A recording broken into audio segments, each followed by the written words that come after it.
Hello everyone, welcome to Bhavapreetha kitchen.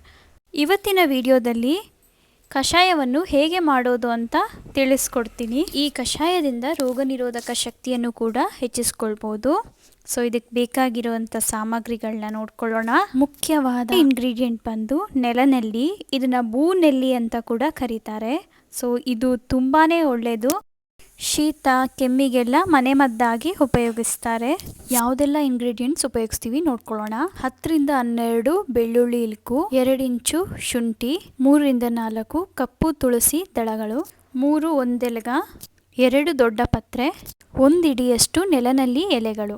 ನಾನಿಲ್ಲಿ ತುಳಸಿ, ಒಂದೆಲ್ಗ, ದೊಡ್ಡ ಪತ್ರೆ ಮತ್ತೆ ನೆಲನಲ್ಲಿನ ವಾಶ್ ಮಾಡಿ ಇಟ್ಕೊಂಡಿದ್ದೀನಿ. ಕಲ್ ಸಕ್ಕರೆ ಸ್ವಲ್ಪ ತಗೊಂಡಿದ್ದೀನಿ. 1 ಟೇಬಲ್ ಸ್ಪೂನ್ ಕಾಳು ಮೆಣಸು, ಅರ್ಧ ಟೀ ಸ್ಪೂನ್ ಅರಿಶಿನ ಪುಡಿ, 10 ರಿಂದ 12 ಲವಂಗ ತಗೊಂಡಿದ್ದೀನಿ. ಫ್ರೆಂಡ್ಸ್, ನಾವೀಗ ಎಲ್ಲ ಸಾಮಗ್ರಿಗಳನ್ನ ಒಂದು ಪಾತ್ರೆಗೆ ಹಾಕ್ಕೊಳ್ಳೋಣ. ದೊಡ್ಡ ಪತ್ರೆ, ಒಂದೆಲಗ, ತುಳಸಿ ದಳಗಳು.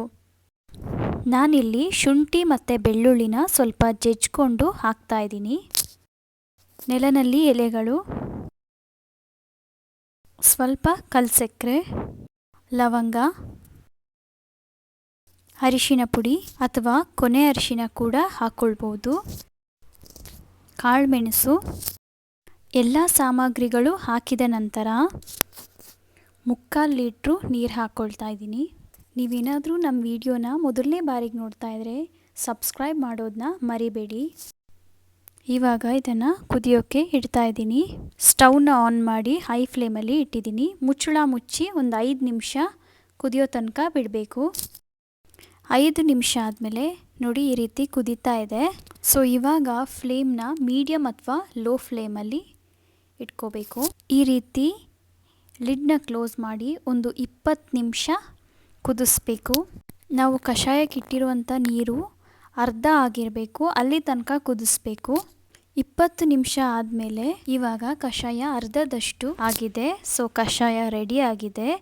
ಸೊ ಫ್ಲೇಮ್ನ ಆಫ್ ಮಾಡಿ ಸ್ವಲ್ಪ ಕೂಲ್ ಆಗೋಕ್ಕೆ ಬಿಡಬೇಕು.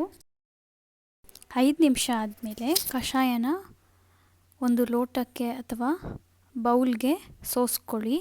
ಈ ಕಷಾಯನ 1/4 ಕಪ್ಪಷ್ಟು ಬೆಳಗ್ಗೆ ಎದ್ದಿದೆ ಖಾಲಿ ಹೊಟ್ಟೆಗೆ ಕುಡಿದ್ರೆ ತುಂಬಾ ಎಫೆಕ್ಟಿವ್ ಆಗಿರುತ್ತೆ. ಇದರಿಂದ ರೋಗ ನಿರೋಧಕ ಶಕ್ತಿಯನ್ನು ಹೆಚ್ಚಿಸ್ಕೊಳ್ಬೋದು.